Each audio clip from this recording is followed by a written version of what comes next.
Hi tout le monde, je m'appelle Anna-Ève, je suis bénévole à Bistro Brain, puis j'aurai le plaisir d'animer cette petite compétition amicale entre 4 incroyables bénévoles de Bistro Brain qui vont s'affronter intellectuellement du moins. Il n'est pas censé avoir trop de sang ce soir. Le plus gros risque pour vous, là, c'est d'avoir des abdos de fou après avoir un petit peu trop ri, on l'espère. Donc, pour ceux qui découvrent Bistro Brain ce soir, on est un organisme à but non lucratif là, qui a été fondé en 2017. Donc, ça fait 8 ans qu'on fait qu'on partage la science au travers le plaisir avec des petits événements en vulgarisation scientifique un petit peu partout au Québec. Alors, comment ça va marcher pour ce soir? On a nos 4 bénévoles qui vont avoir chacun 12 minutes pour faire la meilleure présentation de leur vie. Donc, ce soir-là, c'est encore plus important que toutes les soutenances, les congrès qu'ils ont fait, là, c'est le bistrot bataille. C'est vraiment important, là. Alors, après chaque passage, ça va être votre tour, cher public, de poser des petites questions. Donc, on va avoir un 5 minutes de réservé pour ça. On va avoir également une petite pause là, au milieu de l'événement pour bien vous reposer le crâne. Et vous avez peut-être senti aussi là, des regards lourds de jugement vers l'arrière de la salle. C'est notre cher jury qui va être là pour évaluer la performance. Ben oui, on peut les applaudir, évidemment. Sont là pour évaluer la performance de nos combattants de ce soir et d'attribuer évidemment les prix. Le magnifique trophée qu'Alexis soulève présentement. Donc, ce dit jury est justement composé d'Alexis Thibault, qui est l'incroyable directeur de Bistro Brain, président du jury ce soir et gagnant de la dernière édition du Bistro Duel. Wow! On a également Dominique Wolfshagen qui fait partie là, du CA depuis 2023 de Bistro Brain et Jonathan Savard qui est président du SAREUS, qui est commanditaire annuel là, de Bistro Brain. Alors, à la fin de les présentations, vous aurez la chance de voter pour votre présentation favorite, pour le coup de cœur du public, puis peut-être même gagner vous-même là, des petits prix en répondant au quiz. Alors, avant de commencer cette merveilleuse soirée, je tiens à remercier nos commanditaires. Donc, on a Élisabeth Brière, députée fédérale de Sherbrooke. Nous avons également Hélène Dauphinet, conseillère municipale du district du Pain-Solitaire. Nous avons le département de physique et le département de médecine de l'Université de Sherbrooke, la Fédération étudiante de l'Université de Sherbrooke, le regroupement étudiant de maîtrise, diplôme, doctorat de l'Université de Sherbrooke, le Musée de la nature et des sciences de Sherbrooke, puis le syndicat des auxiliaires de recherche et d'enseignement de l'Université de Sherbrooke. Et d'ailleurs, ce dit président du SAREUS est là pour nous donner un petit temps de parole, donc je lui laisse la parole.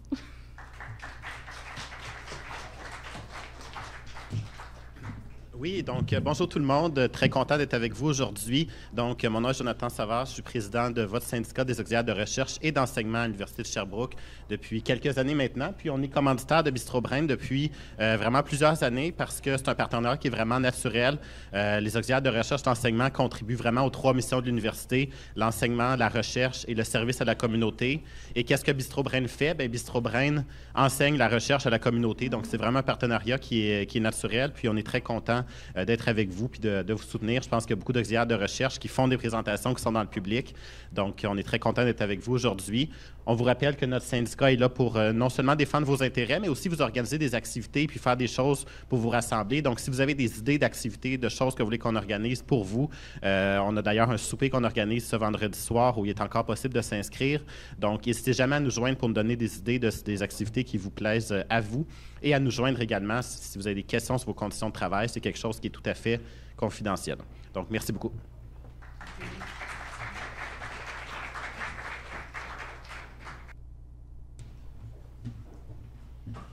Merci, Jonathan. Alors, sans plus attendre, je vais vous présenter nos 4 combattants de ce soir. Alors, je tiens à vous entendre faire du bruit pour nos chers présentateurs de ce soir. Dans le coin bleu, nous avons Loïc Demoulin. Dans le coin jaune, nous avons Marie-Cat Drouin. Dans le coin rose, Gaëlle La Jeunesse. Et finalement, dans le coin vert, Marie-Claudel Leblanc. Donc, souvenez-vous de ces merveilleux visages, car ils vont être là pour vous présenter ce soir. Merci, vous pouvez reprendre place. Alors, ce soir, c'est une soirée dynamique, là, donc n'hésitez pas à réagir, à rire, à applaudir. J'ai malheureusement pas de petit carton pour vous dire quand le faire, là, donc vous allez devoir vous débrouiller pour cette partie-là, mais je crois en vous. Donc, le vitro-bataille commence. Nous avons d'abord Loïc, qui sera notre premier combattant de la soirée, qui est étudiant au doctorat en génie mécanique et qui est impliqué depuis plus de 2 ans à Bistrobrain. Donc, en tant que coordinateur du balado, mais également le tech wizard de l'équipe, là, il fait entre autres le montage. Donc, Loïc va nous parler de la science dans la fiction. Accueillez-le!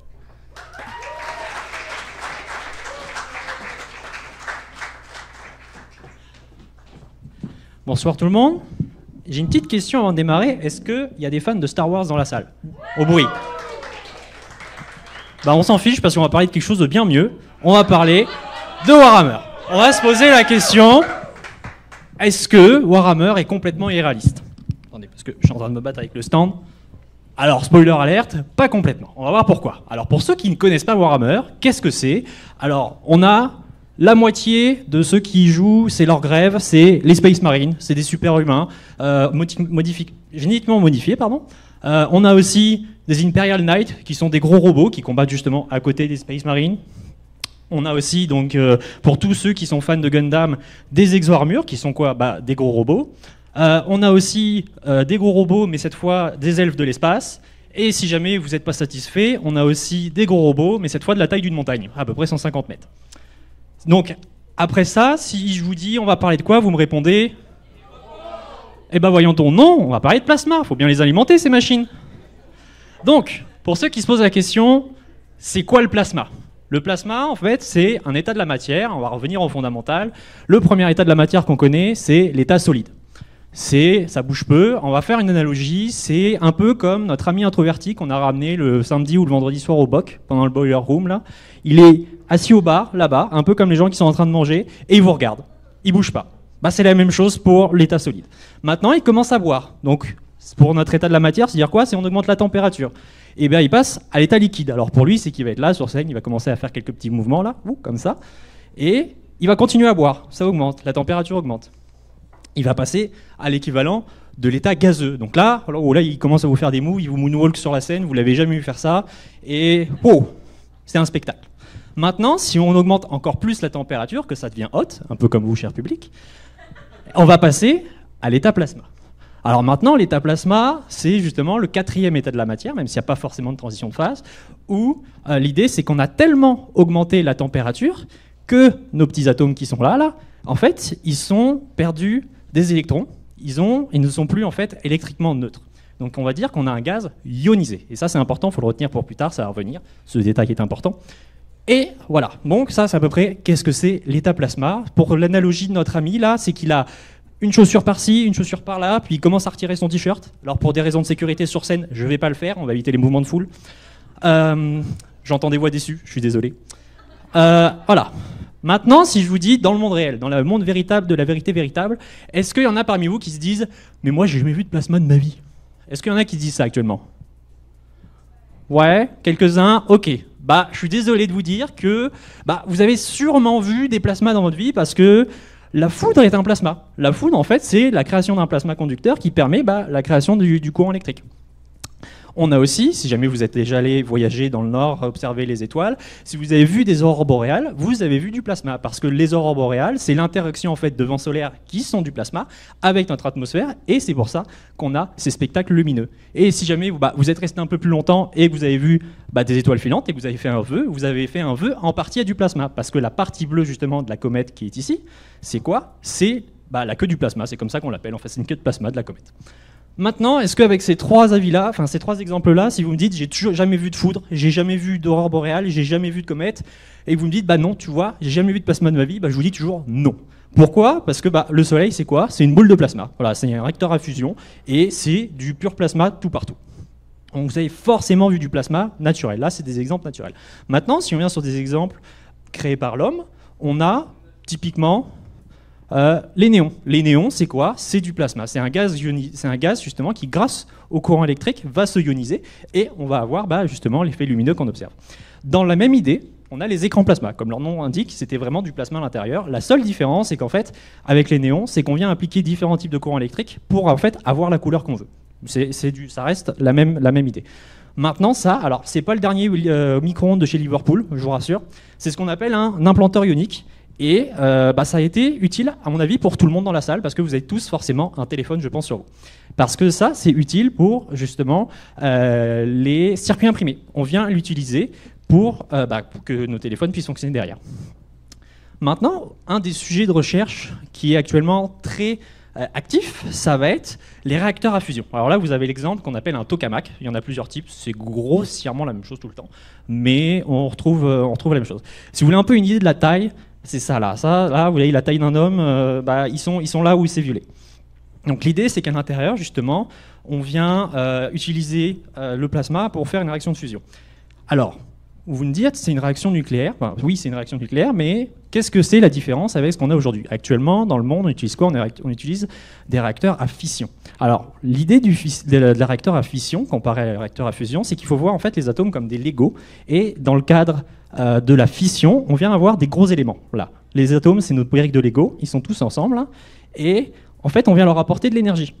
Grâce à cette énergie, en fait, on va les décomposer en plus petits éléments. Ça va nous permettre de créer de l'énergie et donc de l'électricité par la suite. Sauf que, on a eu quelques exemples historiques comme Fukushima et Tchernobyl qui ont montré que ça peut avoir quelques petits soucis. Donc, on aimerait faire de la fusion. La différence donc avec la fusion, c'est que c'est des atomes légers. Donc, dans notre cadre, ça va être de l'hydrogène. Attention, ceci est important. Qui vont se combiner et qui vont permettre de créer des éléments plus lourds. Sauf que pour ça, on a besoin de deux choses. On a besoin d'une part du plasma et d'autre part de champs magnétiques. Donc là, je vous dis champ magnétique, vous me dites c'est quoi le champ magnétique? Alors, pour les deux du fond qui se disent c'est un champ qui fait pousser des aimants, non, je suis désolé. Il faut voir ça un peu comme la gravité. On a la gravité, c'est quoi? C'est l'idée que la Terre, justement, a un champ gravitationnel qui va, justement, comme on a pu voir avec Newton, faire tomber les choses, parce que ça a une direction et ça applique une force. L'idée avec un champ magnétique, c'est grossièrement la même chose, mais sauf que cette fois, lorsqu'on vient utiliser un aimant, on ne va pas attirer des objets qui ont une masse, on va attirer des objets qui ont une charge électrique. Et qu'est-ce que j'ai dit plus tôt? Le plasma, c'est quoi? C'est un gaz ionisé parce qu'il n'est pas électriquement neutre. Donc voilà. Vous comprenez pourquoi on a besoin d'un champ magnétique pour utiliser le plasma. Maintenant, si on revient regarder un peu le sujet original qui est le plasma dans Warhammer. Qu'est-ce qu'ils en disent, ou en tout cas comment ils l'utilisent? Premièrement, ils l'utilisent en réacteur à plasma. Ce qu'ils disent, c'est ça fait de l'énergie, si tu tires dessus, ça explose. Voilà, c'est tout. Ils l'utilisent aussi pour leurs véhicules. Accessoirement, je trouve ça hilarant comme design. Ils l'utilisent aussi sur leurs vaisseaux spatiaux pour ce qu'ils appellent donc des réacteurs non newtoniens. Alors ça serait le sujet d'une autre présentation, mais on ne va pas y revenir là-bas. Ils l'utilisent aussi justement pour alimenter leurs gros robots pour que ça bouge un petit peu. Mais nous, ce qui va nous intéresser, ça va être plus l'aspect en fait des armes à plasma, parce que c'est là où on a le plus d'explications. Et l'idée, c'est dans l'univers, comment c'est représenté, c'est que c'est des armes qui en fait créent un projectile qui, à l'arrivée, en fait, va exploser sur une plus ou moins courte ou longue distance. Maintenant, si on vient s'intéresser, comment eux, ils expliquent ça dans leur documentation, là, on va se référer en fait à un livre de règles, oui, parce que c'est un jeu à la base, donc il y a des règles, et dedans, on peut trouver un petit bas de page. C'est à peu près toute l'explication qu'on peut avoir sur c'est quoi le plasma. Et là-dedans, ce qui nous intéresse, c'est ce qui est en jaune. Donc voilà, donc, sachant que le reste, c'est juste pour dire ça fait boum. Donc si on vient décortiquer un peu, là, ce qui est en jaune, qu'on regarde un peu le texte, ils viennent nous dire, premièrement, on utilise de l'hydrogène photonique. Bon, hydrogène, c'est un élément léger. Photonique, c'est quelque chose qui est en lien avec la lumière. Ok. Réacteur à fusion, justement, cet hydrogène va être inséré dans quoi? Dans un réacteur à fusion. Ça fait du sens.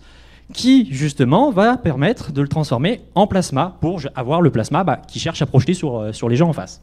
Maintenant, ce plasma, il est contenu dans un champ magnétique. Encore parfait, ça fait du sens.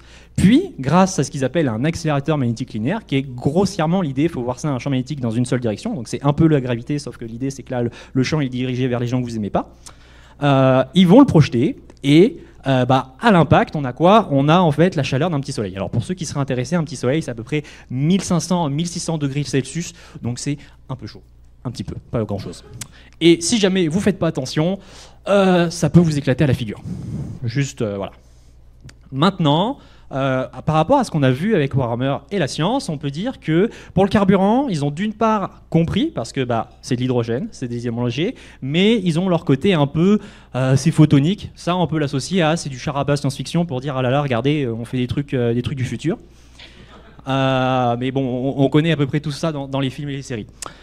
Après, ils ont très bien compris que pour avoir une réaction du plasma, il a besoin d'un réacteur à fusion. C'est parfait. Ils ont aussi très bien compris qu'ils ont besoin de champs magnétiques pour contenir et utiliser leur plasma, si jamais ils veulent éviter que ça parte dans tous les sens. Ils ont aussi ils ont à peu près compris que pour le système de propulsion, ça a besoin d'un champ magnétique. Après, on peut poser des questions sur de comment ça fonctionne vraiment. Mais bon, voilà. Maintenant, si on vient à la conclusion, on peut dire que l'explication suit la réalité. Le sens physique, il est respecté dans le sens que ils ont très bien compris les différents principes qu'il y a de comment on vient générer du plasma dans la vie réelle. Le seul souci qu'on peut poser, c'est la question de la faisabilité. Parce qu'il y a plusieurs éléments qui viennent poser problème. C'est d'une part, le plasma, c'est chaud. Comme on a pu voir au tout début, ça peut atteindre des hautes chaleurs. Enfin, on a besoin que ça soit très chaud, en fait, justement, pour avoir du plasma. Donc, il faut que la personne puisse le tenir. Puis, il y a aussi tout le souci de la miniaturisation. Donc, ce qui fait qu'en termes de faisabilité, c'est... voilà. Donc, le sens physique est bon, mais la faisabilité n'est pas bonne. Par contre, ce qui est faisable ce soir, c'est de voter pour moi en tant que meilleure présentation. Merci.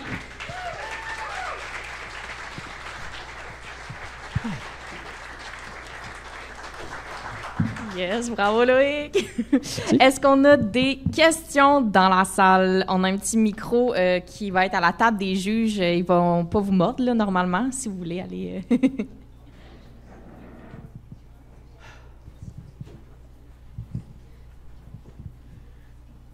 Si le plasma est chaud, Ouais. Oui, le plasma est chaud, oui. pourquoi le néon est froid? Très bonne question. J'ai pas étudié le fonctionnement d'un néon, mais techniquement, c'est une utilisation du plasma. C'est vrai que c'est une très bonne question. Les études n'ont pas encore été faites dessus, je dirais en bon scientifique. Honnêtement, il faudrait que j'aille regarder un peu plus précisément parce que c'est pas forcément mon sujet de recherche. Là, ce que j'ai présenté, c'est plus. Moi, je me suis dit, je peux parler de ce que je veux. Alexis a dit, oui, tu peux parler de ce que tu veux. Je fais, t'es sûr? Donc j'ai parlé de Warhammer. Après, bon, la science derrière, j'ai dû trouver un peu, voilà. Mais ce qui fait que oui, c'est une très bonne question pour ce qui est des néons. J'ai pas de réponse à donner comme ça. Il faudrait que je regarde un peu plus. Mais je sais que, en tout cas, c'est référencé comme étant un plasma généré par l'homme. Là-dessus, je suis sûr et certain. Est-ce qu'il y a d'autres questions? C'est quoi le nom de ton personnage? Ah! Très très bonne question. Alors pour ceux qui sont intéressés, ça s'appelle un prêtre de l'Adeptus Mechanicus. Mais si je pars sur cette question, on est parti pour 25 minutes de présentation, puis je suis pas sûr que vous êtes tous d'accord là-dedans. Mais après, je peux vous trouver un PowerPoint de Warhammer de 400 pages à peu près, c'est juste l'introduction. Hein. Bonjour. Merci. On a-t-il d'autres questions?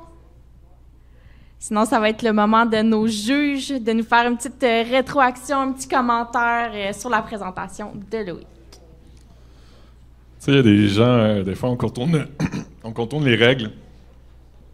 Pensant, moi, c'est Alexis, j'ai gagné l'année passée.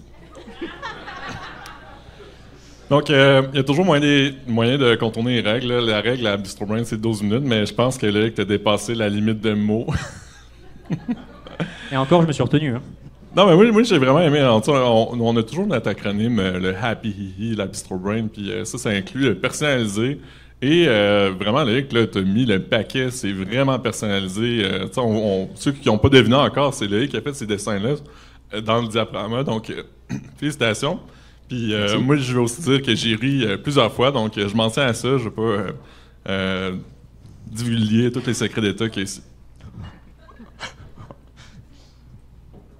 Parfait. Je vais dans le même sens qu'Alexis. C'est sûr que moi aussi, j'ai ri à plusieurs reprises. Puis effectivement, ça pouvait être un petit peu essoufflant, j'imagine, pour toi. Un peu essoufflant de t'écouter des fois, mais c'était vraiment parfait au final. Félicitations pour tes dessins. Ça aurait été le fun En tout cas, c'est le fun de l'avoir dit, finalement. Merci. Oui, très belle présentation. Merci beaucoup. J'ai réussi à bien suivre malgré le fait que c'était rapide, mais puis que je connaissais pas le sujet. Donc, ça veut dire que tu vulgarises bien. Ça veut dire que tu vulgarises bien parce que j'ai tout compris. Et pourquoi j'ai tout compris, c'est aussi à cause de ton support visuel qui était vraiment incroyable. C'était vraiment beau comme support. Puis, si toutes les cours étaient comme ça serait vraiment intéressant. Puis, on a ri beaucoup aussi pendant toute la présentation. Merci beaucoup. Génial, merci.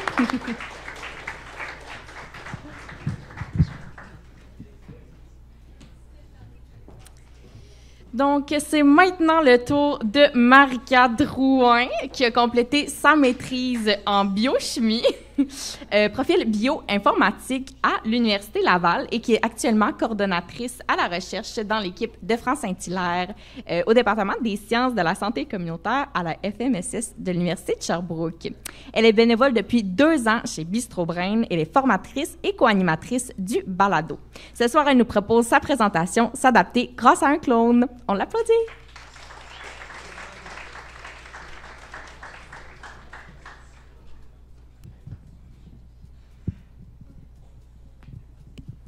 Bonsoir tout le monde, vous m'entendez bien? Oui! Très heureuse d'être ici sur scène avec vous ce soir pour vous parler de mes anciens amours que j'ai étudiés pendant ma maîtrise, les éléments transposables que je compare ce soir à des clones. Et donc, qu'est-ce que sont les éléments transposables? En fait, ce sont des séquences d'ADN répétées, parsemées un peu partout dans notre génome, dans notre ADN. Ce que j'appelle le génome, c'est vraiment l'ensemble de l'information génétique qui vont encoder l'information des cellules au sein des chromosomes. Ils sont retrouvés en différentes proportions selon les différentes espèces. Donc, chez la levure, un champignon à une seule cellule, il représente 3 %. Chez la drosophile, une petite mouche, ils atteignent un pourcentage de 20 %. Chez les humains, donc ici dans la salle, vous avez entre 45 et 50 % de séquences répétées dans votre génome.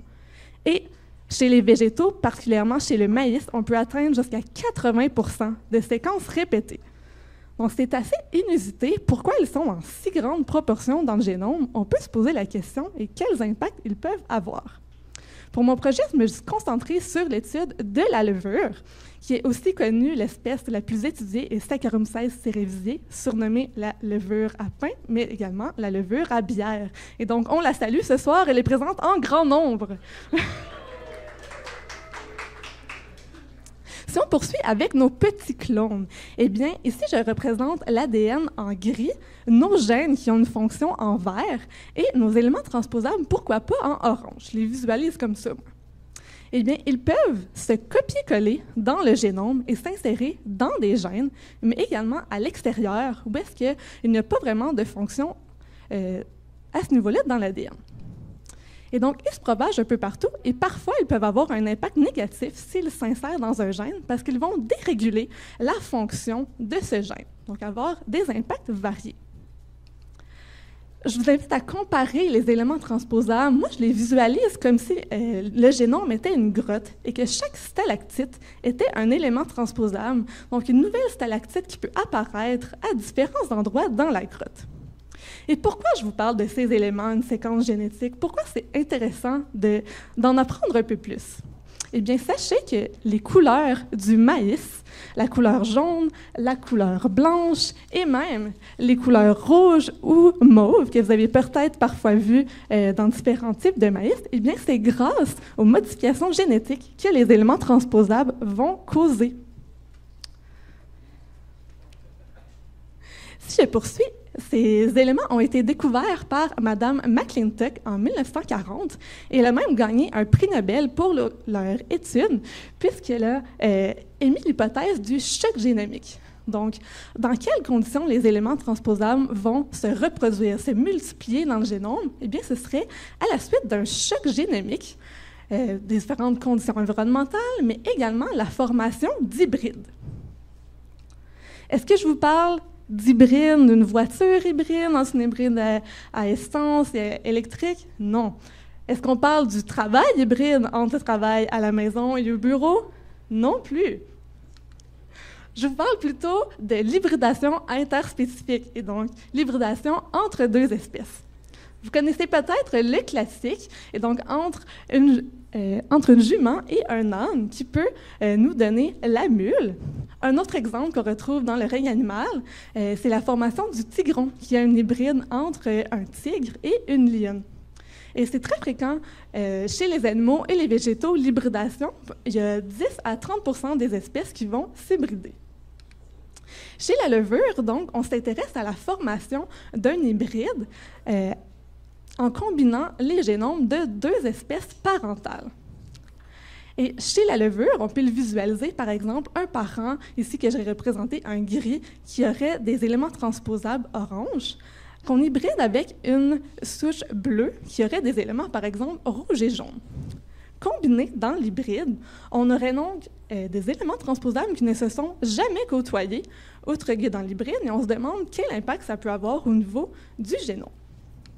Donc, pour mon projet, si je vous résume la méthodologie de façon très, très simple, on a formé des hybrides entre une espèce principale et deux autres espèces différentes, une bleue et une verte. On a formé des hybrides de différentes souches et on a réanalysé des données, en fait, qui avaient déjà été publiées dans la littérature, mais qu'on a réanalysées différemment. Pourquoi pas? Il y en a qui disent que j'ai fait du recyclage pendant ma maîtrise.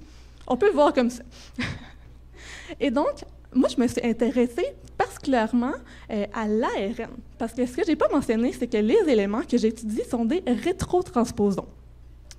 Et donc, ils ont une forme intermédiaire. Dans leur processus de copier-coller dans le génome, l'ADN va d'abord être converti en ARN lors de la transcription, un stade intermédiaire, avant d'être retransformé en ADN et intégré ailleurs dans le génome. Il y a différentes espèces d'éléments qui font du couper-coller et qui ne passent pas par la phase d'ARN, mais les rétrotransposons passent par cette phase.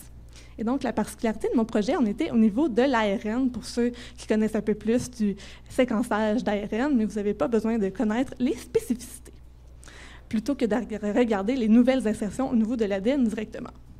Bref, si on poursuit, pour vous faire un peu deviner quel résultat j'ai obtenu, à vous de jouer, ou plutôt à vous de vous exprimer. Donc, je vous invite à vous placer en équipe de 2 et avec votre voisin, faire un petit combat de pareil, pas pareil. Et donc, ça prend 2 petites secondes. On peut soit mettre un doigt ou 2 doigts en avant. Donc, ça ressemble à 1, 2, 3, 1, 2, 3. Vous faites une ronde et vous gardez en tête si le résultat obtenu est pareil ou pas pareil. Donc, je vous laisse un petit 5 secondes pour procéder.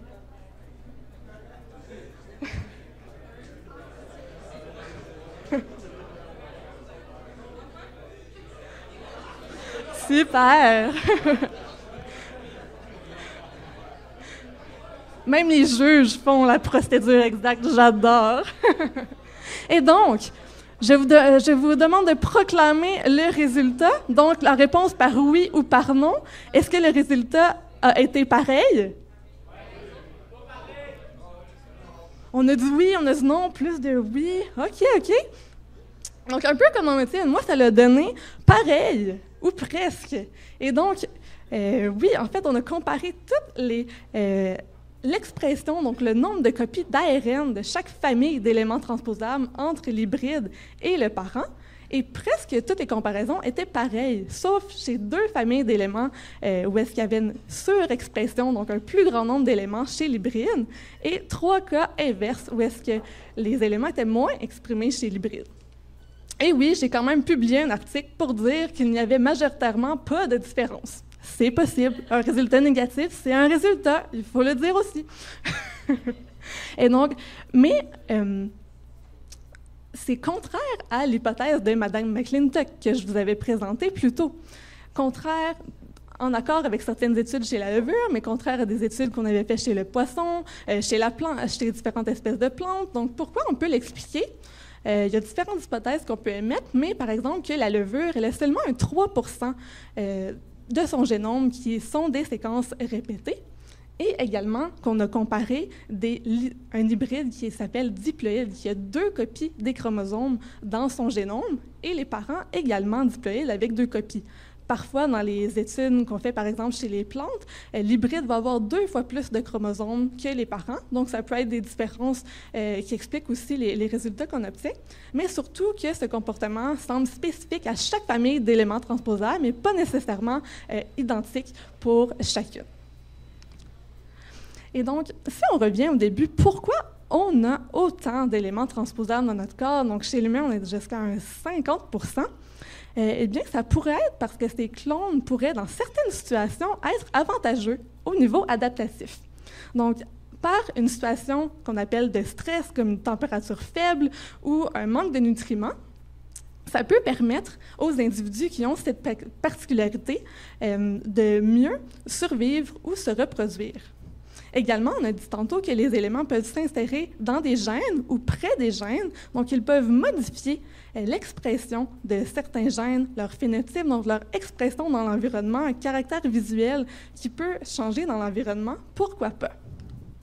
Et donc, les éléments transposables, c'est un peu comme avoir un petit tour dans son sac. C'est quelque chose qui est caché, qui n'est pas nécessairement utile au quotidien, mais qui, dans certaines circonstances, peut s'avérer très utile pour la reproduction et la survie. Et donc, je termine en vous disant, pourquoi pas, que se répéter, ça peut parfois être avantageux. Donc, merci, merci.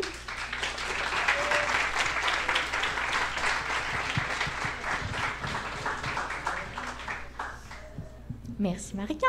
C'est l'heure des questions. Gênez-vous pas. Micro.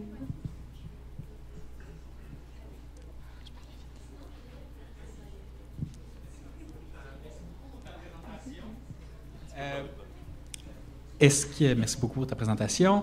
Est-ce qu'il existe des espèces, levures, animales ou peu importe, mais qui n'ont aucune répétition et qui réussissent quand même à survivre dans leur environnement, à évoluer, etc., qui n'ont pas besoin de ce mécanisme-là, finalement? Je dirais que tout à fait, on n'a pas besoin des éléments pour la survie. Est-ce qu'il y en a qui en ont zéro? Oui. Je crois que certaines espèces, on ne les a pas étudiées parce que c'était un peu triste d'étudier une souche qui n'avait aucun élément transposable, mais je suis pas mal sûre que ça existe. Puis c'était assez controversé. En fait, les éléments, avant, ils étaient surnommés le junk DNA, l'ADN poubelle, donc aucune fonction attribuée. On se disait, c'est de l'ADN inutile. Mais il y a d'autres études par après qui ont suggéré qu'il y avait un rôle avantageux. Donc, c'est intéressant de s'intéresser à chez différentes espèces, différents éléments, qu'est-ce qui peut bien se passer. Peut-être une question. Est-ce qu'il y a un lien avec le concept que tu présentes puis le concept d'épigénétique, ou c'est deux choses qui sont complètement différentes? Bien, ça, c'est une excellente question. Le mécanisme de régulation des éléments transposables, donc ce qui va faire que les éléments vont être bloqués dans leur multiplication, leur copier-coller. Chez beaucoup d'espèces, ça va être lié à l'épigénétique, particulièrement la méthylation de l'ADN. Pas chez la levure, c'est pas le processus, mais chez les espèces animales, c'est le principal processus de frein de ces éléments-là. Donc oui, tout à fait. On a le temps pour encore une question.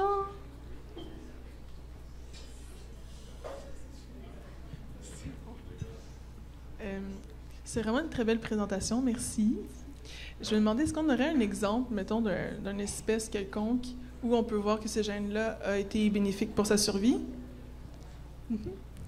Je pense qu'il y a une espèce de poisson. Je ne me rappelle pas dans quel contexte il l'avait étudié, mais c'était au niveau de l'expression des éléments, donc au niveau du séquençage d'ARN aussi, qu'il avait vu que chez les hybrides, du moins, il y avait une différence. Puis au niveau de l'avantage, je sais que c'est ça, surtout chez les levures, en fait, il y avait une expérience qui était faite en conditions à 2 températures, à 30 degrés et à 12 degrés. Donc, à 30 degrés, c'est leur sauna. Là. Ils sont super bien, ça pousse en laboratoire, c'est merveilleux. Versus 12 degrés, ça limite la survie. Mais les souches qui avaient plus de TY1, qui est un exemple de rétrotransposon, réussissaient à mieux survivre, mieux proliférer. Donc, c'est de là que part l'étude. Ah, mais c'est intéressant, TY1, on voit un effet. Bien, c'est une des seules familles d'éléments où on a vu un effet. Pas dans toutes les conditions, mais dans certains cas, oui. Donc, c'est peut-être l'exception plutôt que la règle, justement, ce genre de choses chez la levure. Ouais. Génial. On peut peut-être y aller avec nos juges, notre jury. Oui, bien, merci beaucoup pour cette présentation. Encore une très bonne présentation. Le support visuel était super. Puis, je pense que tout ce qu'il y a à l'ADN, c'est un sujet qui est assez complexe quand on n'est pas dans le domaine, puis tu as réussi à très bien le vulgariser. Donc, je pense que c'est excellent. Puis, tu as bien répondu aux questions aussi, qui étaient très bien répondues, avec un super jeu aussi pendant la présentation. Donc, j'ai beaucoup aimé également. Merci, Marika, pour la présentation. Tu sais, quand tu dis 3% seulement de la levure qui se répète comme gène, est-ce que ça explique pourquoi c'est autant difficile de faire 2 fois la même batch de bière? Très bonne question. Écoute, peut-être qu'il y a quelqu'un dans la salle qui pourrait mieux répondre que moi. Peut-être. Blague à part, moi, j'ai bien aimé ta présentation. Vraiment, encore une fois, personnalité avant tout. Puis... J'ai aimé, on a fait un peu un tour du monde. On parle de stalactites, on parlait d'épis de maïs. Savoir un épi de maïs mauve, est-ce que on a des chances de manger ça dans des cannes bientôt? Ou, pourquoi on ne les mange pas? Ils sont pas beaux? Ben moi, j'en ai chez moi pour faire du popcorn, des grains mauves. Je sais pas si vous avez déjà vu ça à l'épicerie, mais c'est possible d'en trouver. Puis ça goûte quoi? Ah, ça goûte la même chose. Ah, ouais? C'est bon, je passe au micro. Merci beaucoup pour ta présentation. Moi, j'aimerais revenir en fait sur le jeu, juste souligner comment que c'était une bonne idée. J'ai assisté à plusieurs soirées Bistro Brain, puis de mémoire, en tout cas, me semble que c'est la première fois qu'il y avait quelque chose d'aussi interactif. Merci à tous d'avoir participé, d'ailleurs. Oui, ben je pense que c'était un succès. Là. On entend des rires dans la salle là, pendant que ça se passait, fait que félicitations d'avoir pensé à ça. Merci. Merci.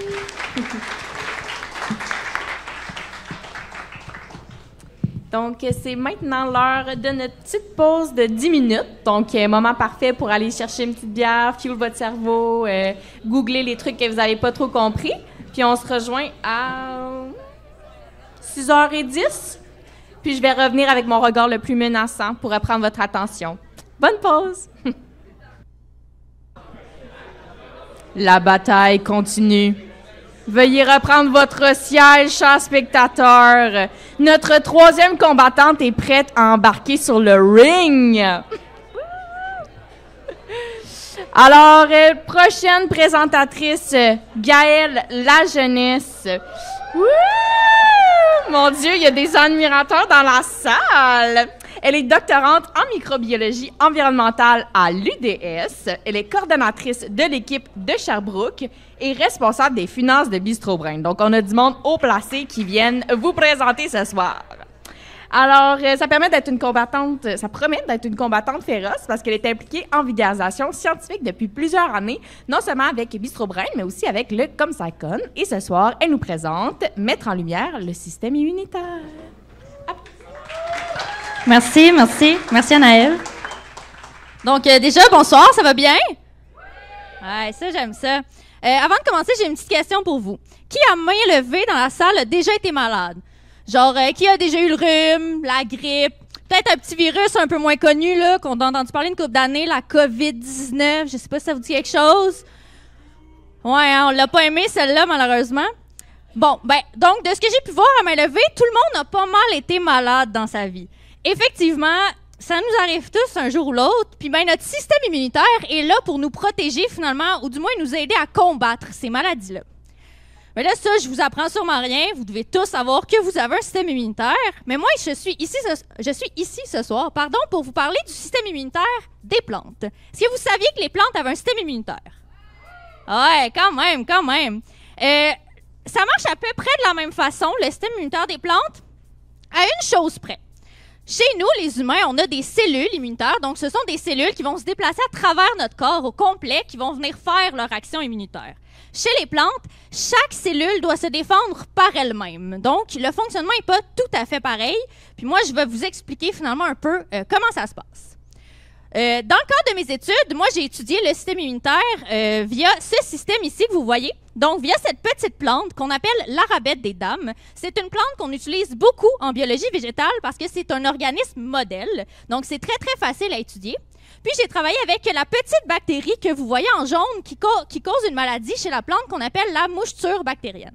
Donc ça, c'est mon système d'études et c'est via celui-ci que je vais vous présenter finalement comment, de façon plus générale, le système immunitaire des plantes fonctionne. Donc tout d'abord, vous avez ici de schématiser une feuille au niveau cellulaire. Donc, ce que vous voyez, c'est les petits ronds verts un peu partout. Ce sont des cellules de plantes. Et l'espace que vous voyez blanc entre, c'est ce qu'on appelle l'espace intercellulaire. Donc, l'espace entre les cellules. C'est dans cet espace-là que va se développer nos petites bactéries, toujours en jaune ici. Ces bactéries, pour se rendre dans cet espace-là entre les cellules, vont utiliser des entrées qui sont présentes de façon naturelle sur les feuilles, qu'on appelle les stomates, que vous voyez ici.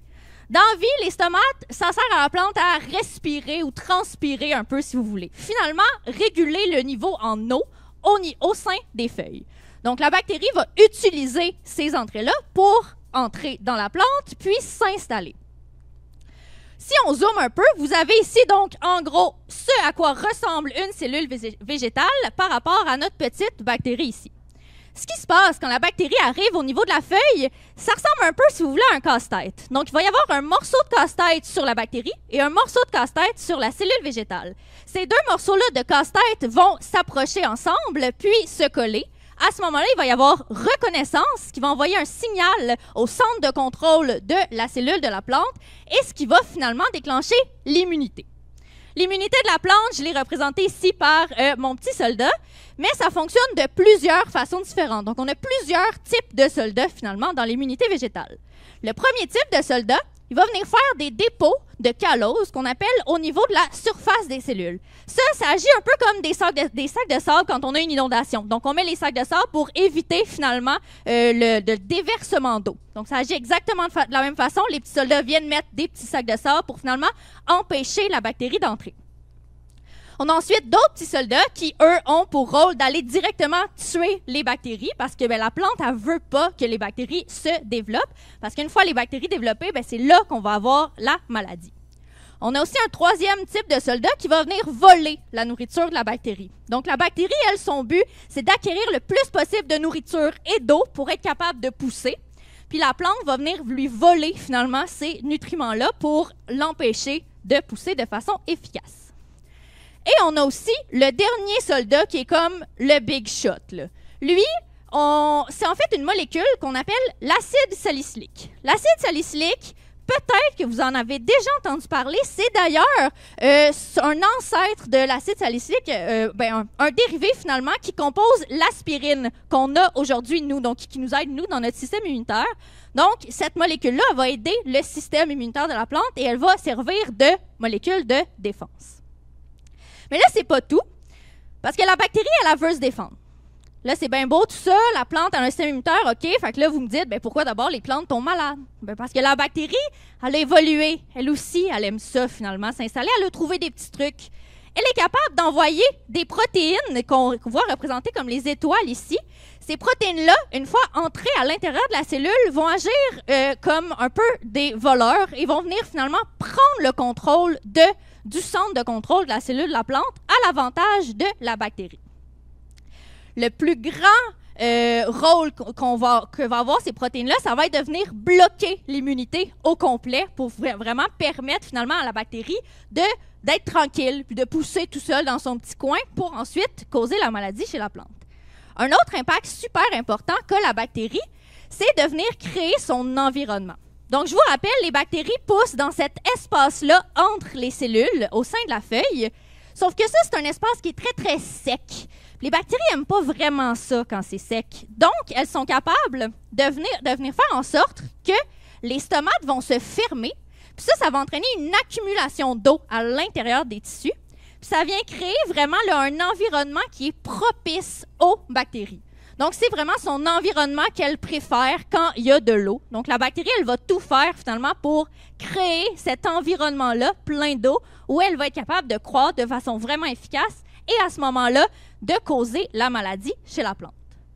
En bref, le système immunitaire des plantes, c'est un peu comme un jeu à la corde. Si vous avez peut-être joué quand vous étiez petit où on tente de faire basculer l'équipe de l'autre côté de la ligne, mais c'est le même principe. Donc, d'un côté, on a le système immunitaire de la plante qui essaye donc de tuer la bactérie pour être capable de garder la plante en santé, que la plante survive.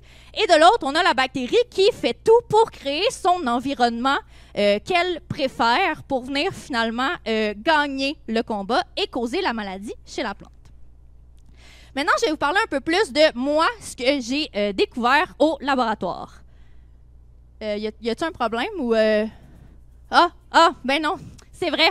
En fait, c'est parce que il y a eu une panne de courant. Un moment donné, à l'université, on travaillait tout bonnement. Bang, plus de courant. Fait que là, tout le monde est content. On peut s'en aller chez nous quand il n'y a pas de courant. C'est malade. Fait que là, on s'en va tous chez nous. Finalement, on fait on a fini notre journée de travail. On s'en va chez nous. Mais là, moi, ce que j'avais fait cette journée-là, c'est que j'avais rendu des plantes malades artificiellement dans le but d'essayer de les traiter par après. Le lendemain, on arrive. Les plantes sont pas malades. Mais pas pantoute, là. À ce moment-là, j'étais stagiaire, fait que là, on me dit, bon, ça y est, Gaëlle, c'est de ta faute. C'est toi. T'as pas fait ta job comme faut. Non, moi, je sais que j'ai fait ma job comme faut. Fait que là, je m'ostine. Je fais, non, j'ai fait ma job comme faut. Je te jure, j'ai rendu la plante malade. Ils font, mais oui, mais elle est pas malade. Je fais, check bien ça. Moi, je vais trouver pourquoi la plante est pas malade. Finalement, on investigue un peu, on regarde. La panne de courant avait fait en sorte que nos minuteurs dans les chambres de croissance où on met les plantes avaient été déréglés. Et donc, les lumières ne s'étaient pas fermées à 8 heures comme supposé pour faire la nuit. Donc, la lumière était restée allumée toute la nuit. Donc, je me dis, c'est peut-être ça. Je prends les plantes, je les mets dans le noir, bang, la maladie apparaît. Et donc, c'est comme ça, avec probablement bien plus de temps, bien plus d'expérience, mais fait qu'au bout de 2 ans, on a été capable de conclure que la lumière, ça entraîne effectivement une résistance contre la bactérie. Donc, la lumière protège finalement. Et on a découvert que la lumière protégeait via, finalement, l'activation du système immunitaire. Donc, en gros, quand on allume la lumière toute la nuit, qu'on empêche les plantes d'avoir une nuit normale, ce qu'on fait, c'est qu'on augmente la quantité d'acide salicylique dans les cellules. Donc, cette fameuse aspirine dont je vous parlais tantôt. Puis, plus on a d'acide salicylique, plus la défense est importante et donc, plus la plante est capable de se protéger contre la bactérie. Et une autre chose que la lumière fait, c'est qu'elle empêche les bactéries de créer cet environnement-là plein d'eau qu'elles préfèrent. Donc, les bactéries ne sont pas capables d'avoir assez d'eau au sein des tissus et donc ne sont pas capables de croître de façon efficace, finalement, dans la feuille et donc ne peuvent pas causer la maladie. Donc, c'est le fait d'avoir la bactérie qui n'est pas capable de créer son environnement et le fait que le système immunitaire de la plante est finalement un peu boosté, comme on dirait, par la lumière, qui fait en sorte que notre plante est contente, est pas malade. Puis peut-être que vous pourrez utiliser ça chez vous, là, finalement, si vous voyez que vos plantes sont malades, allumez les lumières, ça va bien aller après. Merci.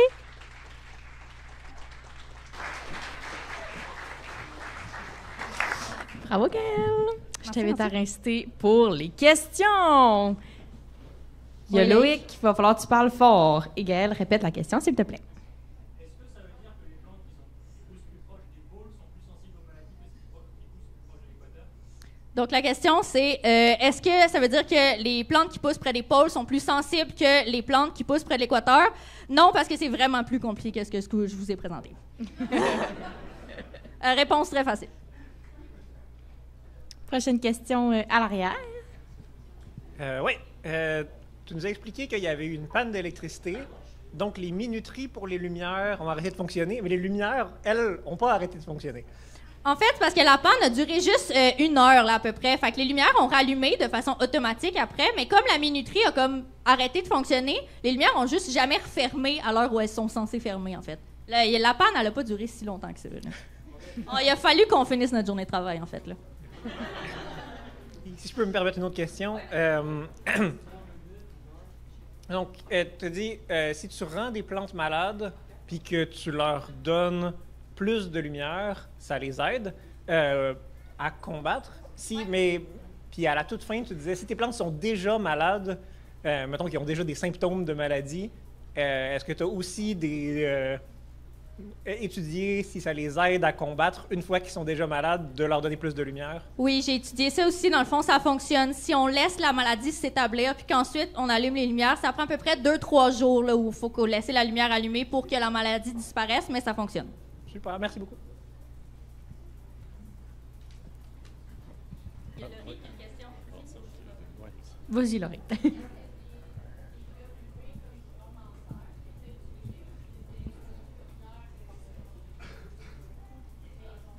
La question, c'est est-ce que c'est des globes qu'on utilise en serre ou plus une lumière de maison que j'ai utilisée? C'est vraiment comme les lumières qu'on utilise en serre, là. Une autre question? Oui? Est-ce que l'impact de la lumière, de l'UV de la lumière va avoir un impact sur justement la qualité des cellules? Si la maladie est faite au niveau des feuilles ou au niveau des racines? Moi, je travaille vraiment au niveau des feuilles. Je vais répéter la question. Donc, la question, c'est est-ce que la lumière, l'UV de la lumière a un impact? Puis si je travaillais au niveau des feuilles ou de la racine. Moi, je travaille au niveau des feuilles. Puis, on l'a testé. C'est sûr qu'à très, très long terme, là, mettons qu'on laisse les lumières allumées pendant comme 4-5 jours, là, il commence à avoir un effet sur la plante elle-même parce que justement à cause des UV et tout. Mais si on garde le traitement vraiment à courte durée, c'est assez pour venir diminuer la maladie, mais quand même garder la plante en santé. On peut y aller avec... Ah, une dernière petite.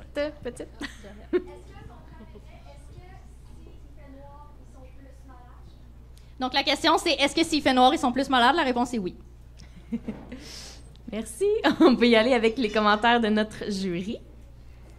Donc, félicitations. Moi, j'ai beaucoup aimé que tu nous amènes dans ta situation de laboratoire vécue de la panne d'électricité. C'était vraiment amusant aussi comment tu l'as amené avec ton jeu d'actrice. Merci. On s'est vraiment senti plein d'empathie pour toi, puis on s'est tout fait avoir. C'était parfait. Et puis, c'est le fun aussi parce qu'il y a de la science qui arrive par accident, des découvertes qui arrivent par accident. Puis, c'est le fun aussi que tu avais eu la confiance, malgré que tu sois une stagiaire, de dire non, j'ai bien fait les choses. Donc, bravo. Merci. Hey, merci, Gaëlle, coordonnatrice de Sherbrooke, hein, quand même. Puis elle trouve le temps de faire une présentation. Je pense qu'on peut faire une main d'applaudissement pour tout le monde qui, en plus d'être bénévole, prennent le temps de faire une présentation. Là, on va te challenger. Tu as l'air d'avoir étudié pas mal la lumière. Est-ce que tu sais pourquoi les néons sont froids? Malheureusement, non. Je suis vraiment désolée. Il y a encore des études à faire. OK. Ouais, j'ai pas fini mon doctorat, mais à la fin, je te reviens là-dessus. C'est bon. Mais sinon, personnellement, moi, j'ai bien aimé l'image des soldats. On comprenait rapidement les mécanismes d'action derrière ça. Puis, ce qui est encore plus amusant, c'était d'imaginer Gaëlle jouer avec des petits bonhommes. Moi aussi, j'ai beaucoup aimé ta présentation. C'est le fun. Moi, j'étudie en médecine, puis on voit le système immunitaire du corps humain, mais c'est le fun de voir celui des plantes aussi. Puis ça m'amenait peut-être la question aussi, au niveau humain, on a un système immunitaire inné puis adaptatif, donc adaptatif qui s'adapte aux virus, aux bactéries, tout ça qu'on croise. Est-ce que les plantes ont aussi un... Les plantes n'ont pas vraiment de système immunitaire adaptatif, mais étant donné que c'est vraiment chaque cellule pour elle-même, en fait, ce qui se passe, c'est qu'on a plutôt une immunité qui va être systémique dans certains cas. Donc, si on a une feuille qui est infectée, la plante est capable quand même d'envoyer un signal aux autres feuilles de la plante pour les protéger en prévision, donc, à ce que la maladie arrive aussi au niveau de ces autres feuilles-là. Mais c'est ce qui se rapproche le plus là, de ce qu'on a chez les humains. Puis merci, puis super bonne présentation. Parce que, comme ma collègue a dit, j'ai beaucoup aimé le fait de l'accident de laboratoire. On voit souvent en théorie que les plus grandes découvertes arrivent des fois par accident. Puis là, c'était le fun d'avoir un cas pratique. Donc, super belle présentation. Merci beaucoup. Merci. Génial. Merci beaucoup.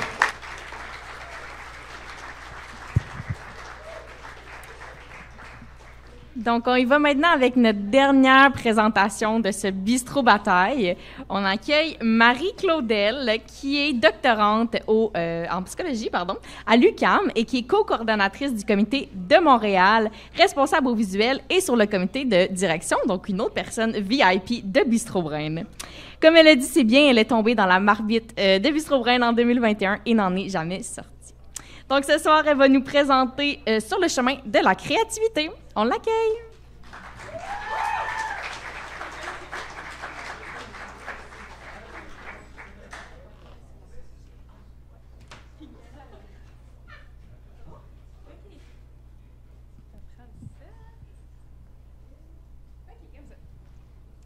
Salut tout le monde. Je suis contente d'être là. Vous contente d'être là? Super. Donc, on part ça avec une petite mise en situation. Imaginez-vous que vous êtes parti en road trip avec vos amis dans le fin fond de la forêt. Puis là, tout d'un coup, juste au moment où est-ce qu'il n'y a plus vraiment de réseau, il y a un orage. Mais pas juste un petit orage, là, un méga orage. Donc, vous faites la chose qui est la plus logique à faire. Vous essayez d'ouvrir vos essuie-glaces. Mais là, comble du malheur, ça marche pas. Ils marchent plus. Ils sont complètement brisés. Donc là, vous ne voyez plus rien, ça commence à être un peu dangereux tout ça, donc vous vous arrêtez sur le bord de la route, puis vous vous demandez quoi faire parce qu'il n'y a personne dans votre gang qui est mécanicien, il n'y a personne qui a de réseau, fait que vous ne pouvez pas contacter personne. Donc, qu'est-ce que vous faites? Heureusement, dans votre gang, il y a une personne qui est étudiante en génie qui a l'idée suivante. Ingénieux. Ce que j'appelle une idée douteuse mais créative. Donc là, vous vous demandez, comment ça se fait que moi, j'ai pas pensé à ça? Comment ça se fait que moi, j'ai pas appris ça à l'école? Comment ça se fait que moi, tout ce que j'ai retenu de mon secondaire, c'est la maudite formule, la quadratique. Y a-t-il des gens qui utilisent encore cette formule-là dans la salle? En génie, évidemment. Fait que vous demandez aussi, d'ailleurs, est-ce que je peux apprendre à être créatif, moi? Puis pour faire ça, il faut s'intéresser au chemin que nos idées vont prendre, que nos pensées vont prendre jusqu'aux idées créatives. Mais avant toute chose, c'est quoi la créativité? Je vous pose la question. À main levée. J'ai tout mon temps. Oui? Oui, c'est bon pareil, parce que la majorité des gens, quand on leur demande cette question-là, ils nous parlent d'art. Fait que, tu sais, ils vont nous parler d'œuvres d'art, de moi qui fais du ballet, non. Mais ça, ils n'en parlent pas d'habitude. Mais de théâtre, de chant, de tout ce qui est en lien avec les arts. Ils vont pas parler de ça, là. C'est rare. Mais pourtant, quand on regarde la définition de la créativité en psychologie cognitive, c'est ça. C'est la capacité à proposer une solution ou une réponse à un problème qui est nouvelle et appropriée, donc qui est originale et surprenante, et qui est utile et adaptée au contexte. Donc, nos cordes accrochées après des essuie-glaces, ça fit pas mal les critères. La créativité, elle peut être étudiée de plusieurs façons. On peut s'intéresser à la personne qui est créative, donc qu'est-ce qui fait en sorte qu'une personne est créative, au contexte, donc qu'est-ce qui fait en sorte que dans un certain environnement, la créativité va émerger plus facilement, aux produits créatifs, donc aux résultats qui vont être créés, qu'est-ce que les gens vont faire de créatif, puis qu'est-ce qui est créatif. Et on peut aussi s'intéresser au processus, donc à ce qui se passe dans notre tête quand on crée. En recherche, le produit créatif, c'est pas mal ça qui a été le plus étudié. C'est un peu, dans le fond, comme si on s'était concentré sur la destination, mais le chemin, lui, est un petit peu moins étudié. Mais assez pour que je puisse vous en parler aujourd'hui, là. Puis pourquoi c'est important de s'intéresser à ces chemins-là?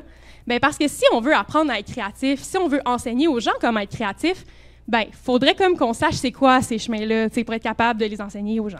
Il faudrait aussi être capable de connaître ces chemins-là si on veut comparer certains groupes de personnes qui pourraient peut-être penser différemment entre eux pour voir est-ce que ces chemins-là changent, dépendamment selon certaines caractéristiques que les gens peuvent avoir. Puis aussi, ça peut permettre de voir, est-ce que même si une idée n'a pas l'air originale en façade, est-ce que ce qui a mené à cette idée-là était peut-être un processus un petit peu plus complexe qu'on pense, parce que c'était basé sur des connaissances ou des choses qu'on n'a pas évaluées. Il y a deux types de chemins dans la littérature, là, principalement. Le premier, c'est les processus associatifs. Je vous résume ça, grosso modo. C'est comme si tu étais sur l'autoroute, que tu utilisais Google Maps, puis qu'en plus, tu étais déjà allé à ta destination. Fait qu'en gros, c'est basé sur tes connaissances, c'est des choses que tu sais déjà. C'est automatique, donc pas mal inconscient, tu t'en rends pas trop compte. Puis ça se passe vite. Ça demande pas beaucoup d'efforts mentalement. Mais le contrepoids de ça, c'est que ça crée pas généralement des idées qui sont super originales. Parce que c'est des choses que tu sais déjà.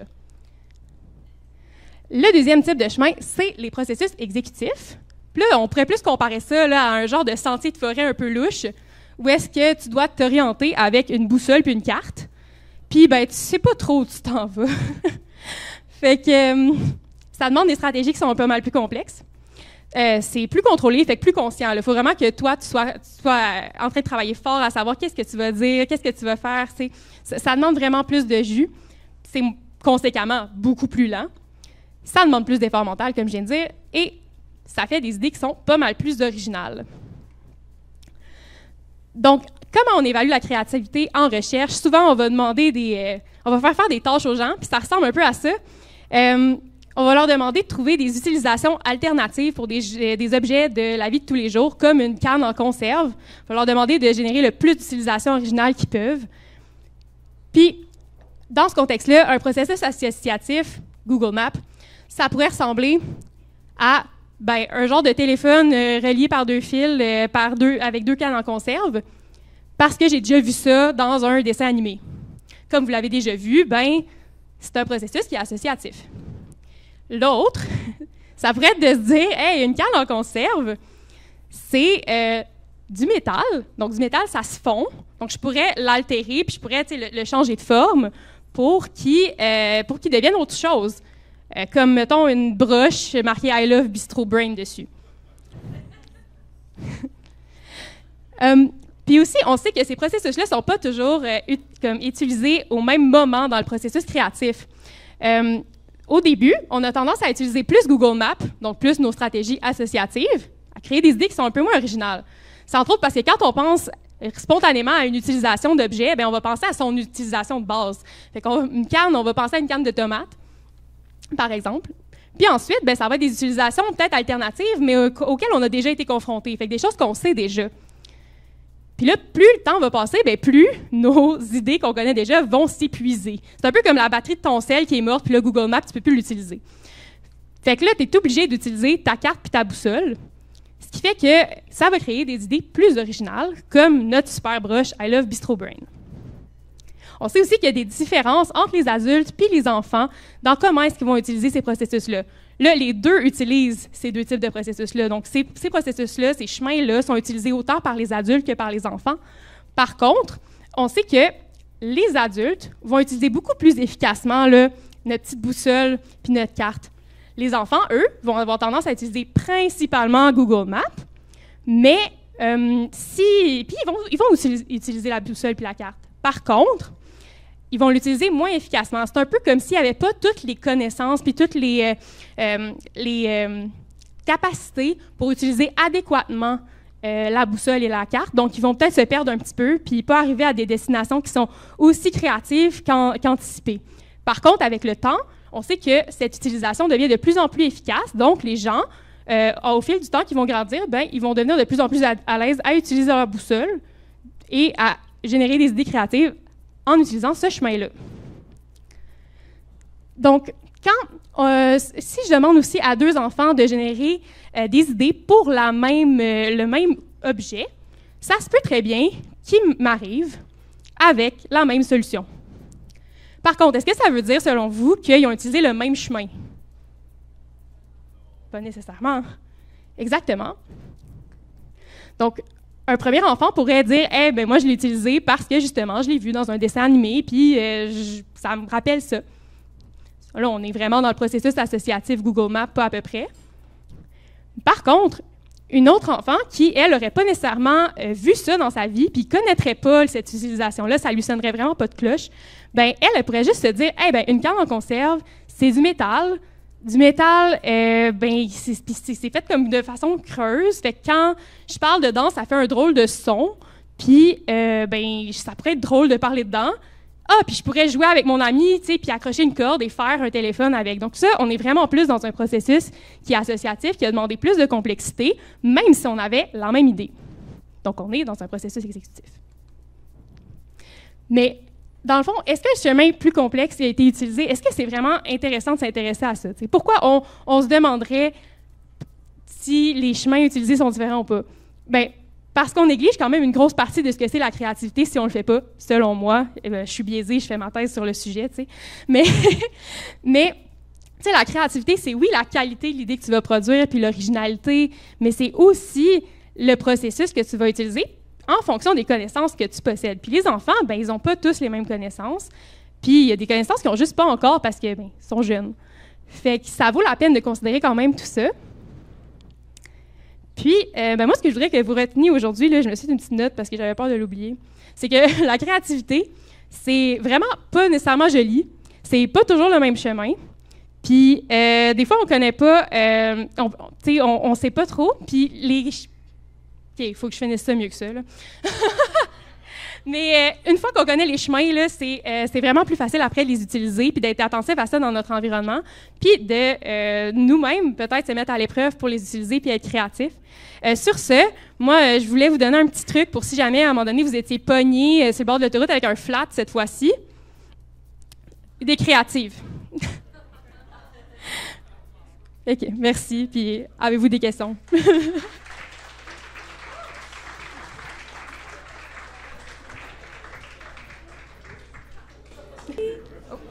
Ça va être le moment pour les questions. J'en vois une ici.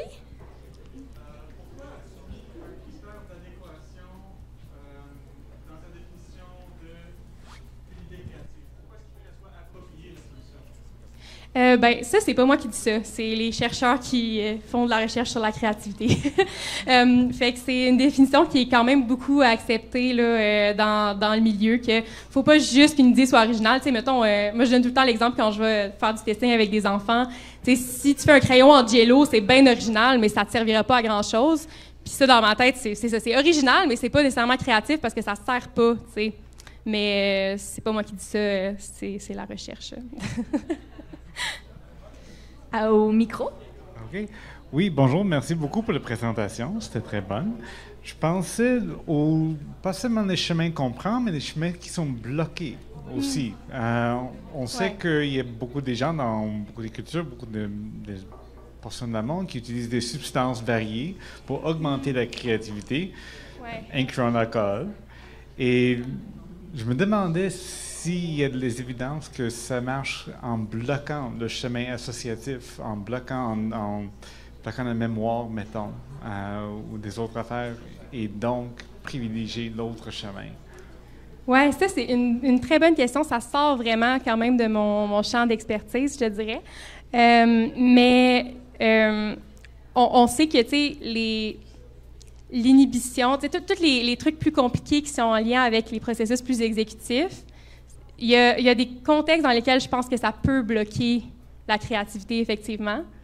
Donc, peut-être qu'on serait tenté d'aller essayer d'enlever ces barrières-là pour avoir quelque chose d'un petit peu plus automatique. Parce que, tu sais, c'est quand même assez commun que les gens vont penser que la créativité, ça tombe un peu du ciel, puis c'est plus automatique qu'autre chose. Moi, ma recherche, elle dit un peu le contraire. Fait que c'est sûr que il y a probablement des circonstances dans lesquelles c'est mieux de retirer les barrières qui sont peut-être un peu trop... C'est comme si les processus exécutifs étaient peut-être un petit peu trop intenses, mais si je m'avance là-dessus, puis il faudrait vérifier avec la littérature. Là. Mais merci pour la question. Une autre question au micro? Oui, j'ai bien aimé la présentation aussi. Ma question, c'était... j'ai entendu remarquer plusieurs fois que, parfois, de façon surprenante, quand il y a plus de contraintes sur une question, les gens sont plus créatifs. Par exemple, si je te demande, fais un dessin, tu viens bloquer, t'as comme page blanche. Mais si je te dis, fais un dessin en utilisant juste 2 couleurs sur le thème de la Saint-Jean-Baptiste, là, soudainement, les gens sont plus créatifs. Est-ce que tu penses que tu peux l'expliquer? Il faudrait que tu parles avec ma collègue, elle fait sa thèse là-dessus. Mais oui, effectivement, moi, je pense que pour certaines personnes, avoir des contraintes, c'est aidant pour la créativité. Puis justement, comme je t'ai dit, on étudie ça dans mon labo, là, c'est pas ma thèse à moi, mais oui, je pense que ça peut vraiment aider d'avoir des contraintes parce que ça circonscrit un peu le cadre dans lequel tu dois être créatif. Fait que ça fait en sorte que tu as moins peut-être à aller loin pour... Ouais.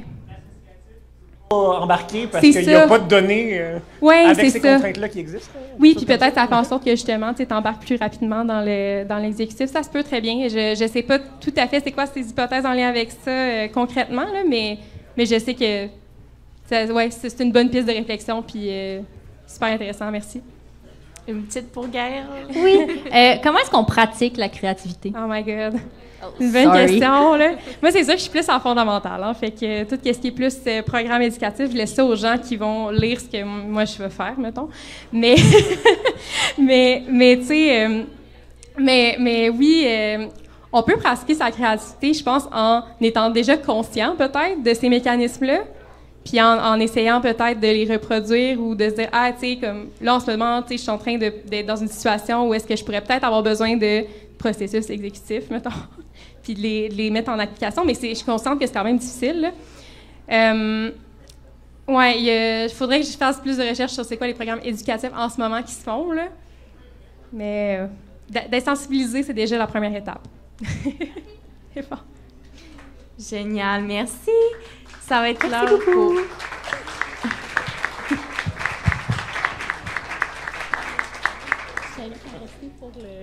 pour les commentaires du jury. Mon Dieu, j'allais oublier Alexis. C'est votre tour. Comment j'ai pu oublier Alexis? Super belle présentation. Merci beaucoup. C'est drôle. C'est une question que je m'étais toujours posée. Puis, on a bien compris la réponse. C'était super bien vulgarisé. Puis, j'ai beaucoup aimé les blagues tout au long du PowerPoint aussi, là, notamment celle-là qui s'affiche longtemps à l'écran.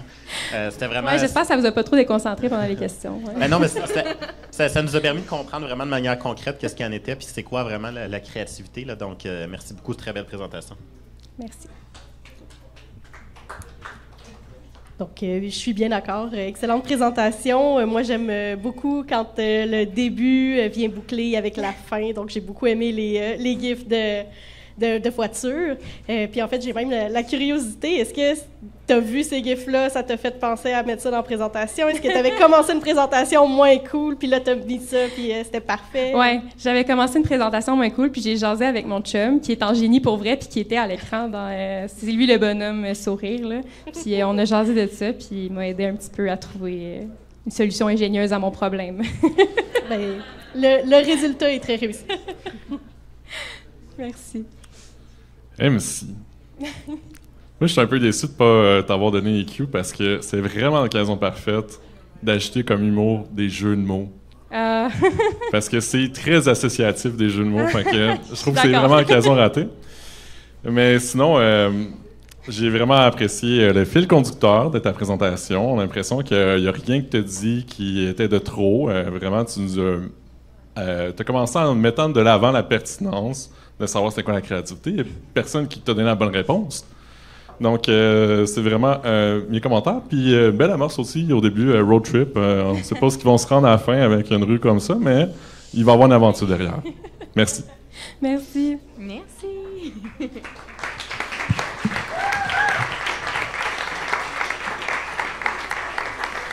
Alors, les jeux sont faits, rien ne va plus. Je tiens à vous remercier, cher public. Vous êtes 69 ce soir. Vous pouvez vous applaudir. Je remercie encore une fois là, nos présentateurs, présentatrices qui ont bien fait ça. Donc, Chloé, Marika, Gaëlle et Marie-Claudel. Bravo encore à vous. Merci aussi à nos bénévoles. Donc, on avait Isabelle et Maude qui étaient sortis de leur grotte des coms pour faire l'accueil pour nous ce soir. On a Eva à la technique, Émilie à la captation, puis Laurie en mode influenceuse. Bravo!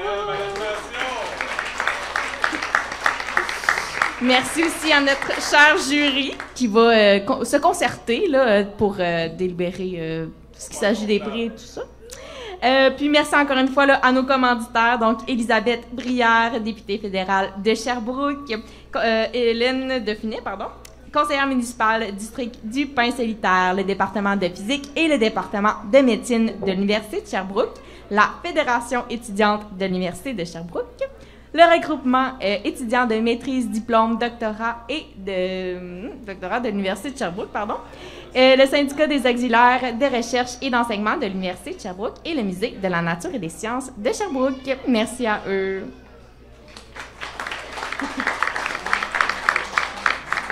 Merci aussi au BOC qui nous accueille ce soir avec Andy et Léandre au bar, puis Raphaël et Alan à la cuisine.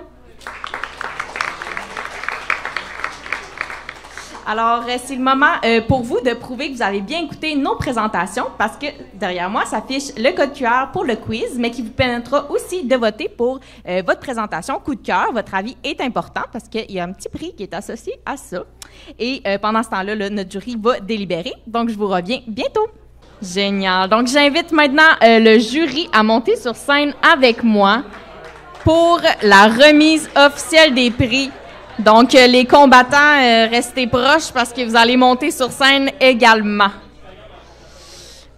Alors, on peut commencer par le prix du coup de cœur du public.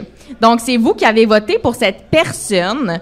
Et la grande ou le grand gagnant est Roulement de tambour. Gaëlle La Jeunesse.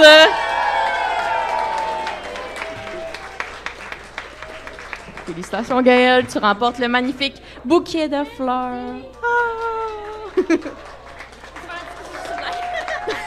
On n'a pas le temps pour ça. Et maintenant, pour les magnifiques petits certificats, tout le monde en remporte un, ainsi que la gloire d'avoir participé au Bistrot Bataille. En 4e place, qui se remporte le prix du Bistrot Bof, nous avons Marika Drouin.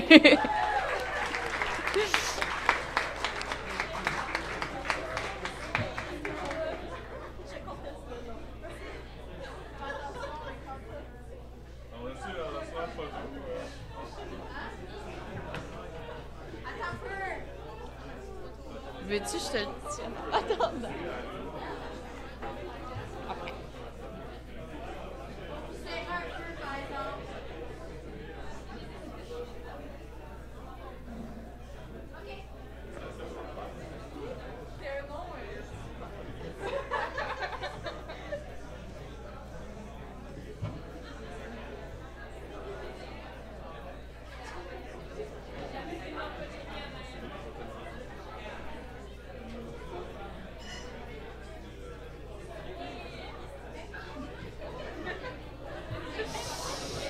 En 3e place, qui remporte le prix Bistrot Pas Pire, nous avons Loïc.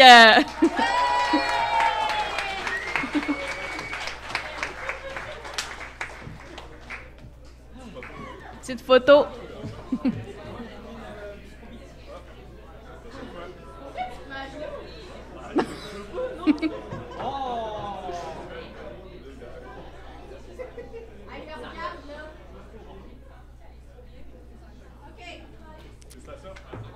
Félicitations. Et pour créer un petit peu de suspense, j'annonce la première place qui se mérite le Bistrot Bowl. Où la grande gagnante est... Gaëlle La Jeunesse! Wouh! Avec le magnifique petit micro-cerveau. Beaucoup de choses, là.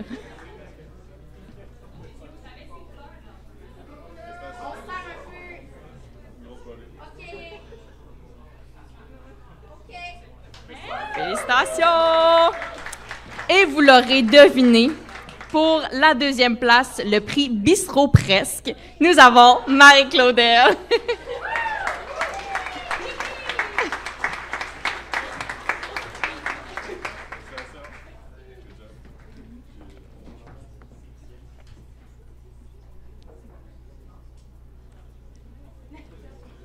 Yes. Merci. Merci au jury et merci à tous les présentateurs et présentatrices aussi.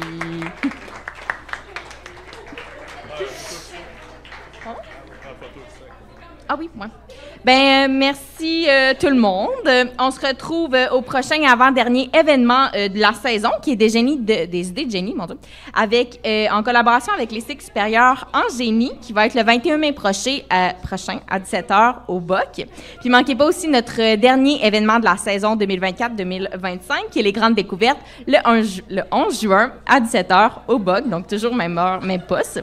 Puis avant de partir, j'invite tous les bénévoles et les présentateurs, présentatrices à faire une photo officielle à l'avant, puis je vous souhaite bonne soirée!